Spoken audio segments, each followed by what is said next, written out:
Hey, what is going on guys, it's PowerGaming here, and the other day I received a comment on my last video saying that Identity will turn out like No Man's Sky. And do you know what, it could end up being like that, and I would like to thank the person that did comment that because it brings up a great point. If we think about it, the Identity developers have a small team of 9 and Hello Games No Man's Sky developer has a team of 15. These two companies, Hello Games and Asylum Entertainment, are indie developers that have created or are creating two behemoth projects. These two companies in many ways are very alike, but that's kind of where the parallels end. But that doesn't mean Asylum Entertainment won't make the same mistakes as Hello Games did. Now, I haven't played No Man's Sky yet, and for good reason. It's £40 and from what I've seen it's nowhere near worth that kind of money. Not only that, but from playing other space sims like Elite Dangerous, I have an idea of what I'm in for. A boring grindy ride to an endgame goal. In Elite it was buying the Anaconda, one of the best ships in the game. In No Man's Sky it's to get to the centre of the galaxy. From grinding over 1,000 hours on Elite, my time investment was definitely not worth it. In fact, when I achieved the Anaconda, I sat in it initially and I thought it was pretty cool, but then I realised there was nothing else to do in the game after that, as the game was very barren. Then I just simply stopped playing, and I can guarantee the time you invest into No Man's Sky will not be worth the final result. If you haven't seen the ending to No Man's Sky yet, I won't spoil it for you, but I will say that it is a huge uppercut to the person that has sat there for hours travelling millions of light years to get there. Although you could debate it's kind of a decide your own story type of thing, but I'll leave it to that. You don't really get anything worthwhile for completing the game, which is a real shame.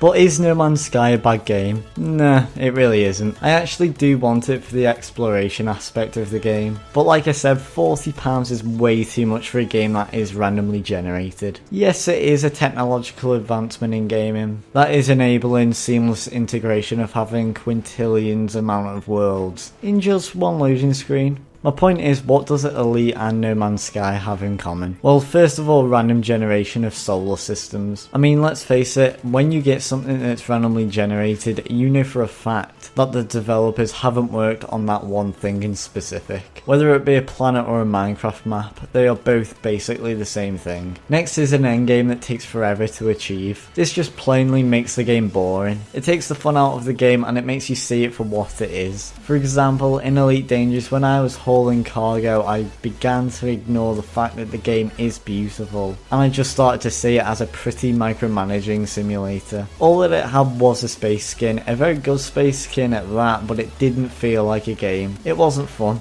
No Man's Sky could have the same thing said about it. You just grind for resources and manage your inventory. The novelty unfortunately wears off, but that's what attracted people to the game. The idea of true exploration to go to places no man has gone to before is just amazing, but unfortunately it just didn't live up to the hype that Sony did create. Which brings me on to Identity. What does Identity need to do to not end up like No Man's Sky? Well, first of all, not falsely market their game. This is what No Man's Sky did, and yes, they probably made a ton of money from it, but they lied to their consumers. Now, after No Man's Sky, people won't trust them ever again, unless they update No Man's Sky to how it was advertised free of charge. Trust cannot be bought with any amount of money, and Asylum Entertainment should know that. As long as they are honest with us and give us reasons for certain actions, then they will be fine. I would much rather hear that they don't have the budget or they don't have enough manpower to make something possible than to be lied to. And to be fair to them, they have been fully open to us about things in the game that won't be there at launch, and Aircraft is a perfect example of that. The next point is to not make the game a grindy mess. Everyone hates grinding in games, it feels like work and it takes effort to do. Pretty simple really. Just don't make certain things that people want a really long grind to do, or just make it fun, although I will be contradicting this point in a second.